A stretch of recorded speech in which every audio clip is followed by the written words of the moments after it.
We're here today with Christopher Chung, designer of Lanterns, the Harvest Festival. Welcome to Design Diary, the podcast where you get to look inside my board game design notebook as well as what's going on inside my head.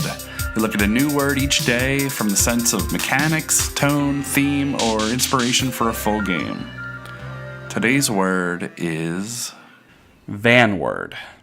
Located in the vanguard, or advanced. Now that's a brief definition, and I didn't even know what vanguard meant, but I know that you do, so let's see what you got for this. All right. So the first thought I had was kind of like a post-apocalyptic scenario. I'm in. Where the army is trying to use the Iron Fist to control its population.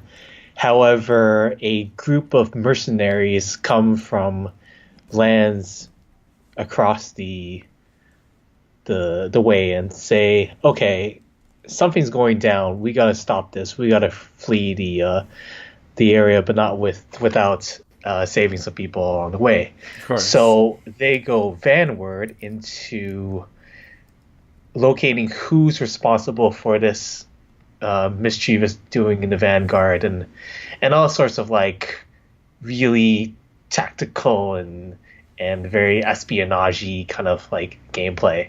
But when I think of Vanguard, like I don't really want to think of just medieval stuff. Like just the post-apocalyptic like Iron Fist would be really cool to design a game around. That is neat. The first thing I thought was just like, not even like medieval. I thought of like Normandy or something. You're in that like those first guys on the beach in Normandy, and it's just like, you're not going to make it.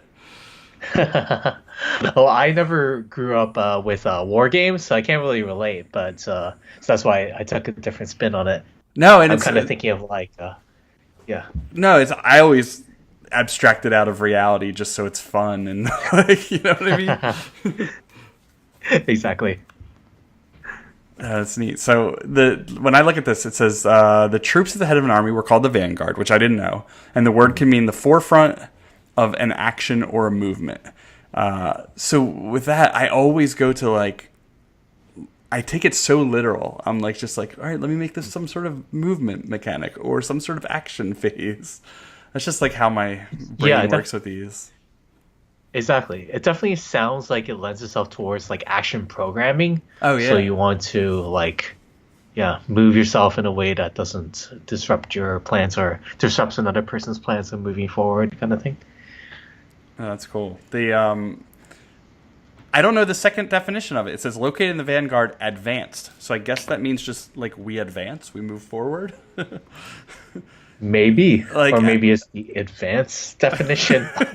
Advanced, like a man advanced far in time or course. Yeah, so these definitions are just weird. They can get really weird. But this is like super gamey to me. Like located in the vanguard, it's just it's my front line, or it's my first action or my first step in something. Yep, that's cool. So let's. I want to talk about your most popular game, and I'm sure I guess it's the most popular game is Lanterns, right? Well, it's my only game today, but actually, that's not true. Just released the Bloodborne expansion, and we also have that game. the which we could save for the second episode, which is your least popular game. But no, like Lanterns is like massive. It's huge. It's everywhere. It's like that's pretty awesome. Yeah, I'm still very happy with it, and very happy with a little Eli as well. That's only because I'm here. No, but like I was just going to ask you about the difference in doing something that completely takes off like that, and then something that's just like kind of like super small and intimate, and 10 people know about it. Like the whole thing with Lanterns is just it took off quick. So I'm just curious about how that all felt. Yeah, it caught me off by surprise as well. I knew that it had potential, but of course it took the publishers, Randy Hoyt from Foxtrot and Scott Gita from Renegade. They really took the ball and ran with it because they thought it could do really well with our market. And a lot of people now group Lanterns with the other gateway games of Yeah. that we know today. And that's really an astonishing thing. My local game store like has a board game section, but it's mostly Magic the Gathering and a lot of like miniatures and stuff like that. But they have a solid board game section. They set up a table and it's like the featured game of the week, and it's like set up on display and you can go there and play it and things like that. But the first time they ever did it was with lanterns, and I was just like, whoa, like this is a different level for even my store. Was just that, you know, they were in on it, and it was cool. It was neat to see. That's really cool. So the other thing was that you've got this massive game lantern. We made your little tiny game, Little White Lie, which if nobody knows about it, it's a super cool. You have your cards are hidden, and you're trying to figure out what other people have by the way that you play them and what you guessed that other people are playing. But they're all held like on your forehead or in front of you, kind of Hanabi style.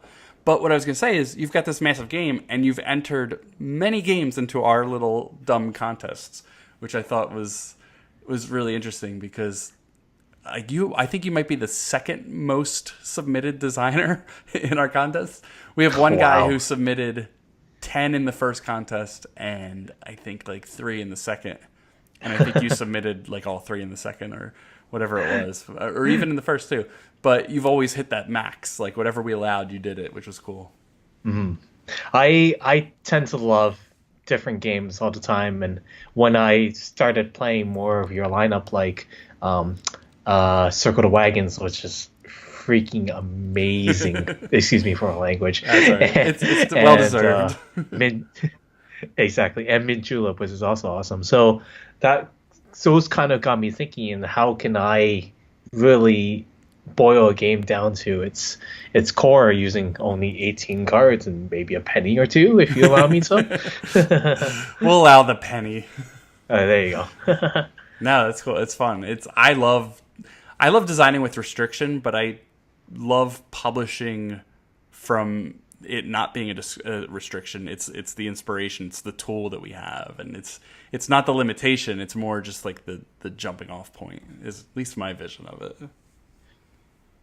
Very much so, and that kind of falls in within the same as Lanterns, because out of the game design jam that we had, Lanterns was born, and not my limitation, but my source of inspiration was the word perspective, and nice. So that kind of helped Lanterns go. I didn't realize it came out of a jam. Was it like what was the story behind the jam? Was it a 24-hour one or? Yep, it was a 24 to 48 hours. You basically made whatever game you want. And I was surrounded by a bunch of video gamers. So I was one of the maybe 2 people that were doing a board game at that time. But I had people play it and they loved it, and I knew I had something on my hands. That's amazing. I've done the same exact thing. I've gone to the video game jams, like the Ouroboros was one of the like the words, and that's like the snake eating its tail, which was cool and fun. But yes, I was the only, like me and my group were the only tabletop people there. And I've gone year after year, and there's been a couple more, 1 or 2 groups, but we don't have that a lot. Like we have like digital ones, like you can go on Board Game Geek and there's one all the time, but there isn't that big meetup and jam out like they do in the video game scene. Right. We had one in Toronto that unfortunately last year was its final year for now. Hopefully they bring it back, but that's always a good time. Oh, that's cool. I always had to do the thing where I go and leave because I can't leave my family for that long and then come back. And I'm like, the first year I was like, I left in 3 hours and I said my game was done. And I said, I don't care what everyone else does. I'm done in 2 hours. And then the second year, we worked on the game for seriously like 2 more years after that. It was somebody else's game, and I was just kind of part of it and helping them in the development and in the initial phases. But it actually lingered on for a long time, which was cool. That's amazing. Cool. Well, so tell everyone where they can get in touch with you and find you online and follow along with whatever's coming soon, and if anything is coming soon that you can talk about. Sure. So the expansion to Bloodborne card game I did with Eric Lang, that one actually hit markets a couple days ago, so we're pretty excited about that.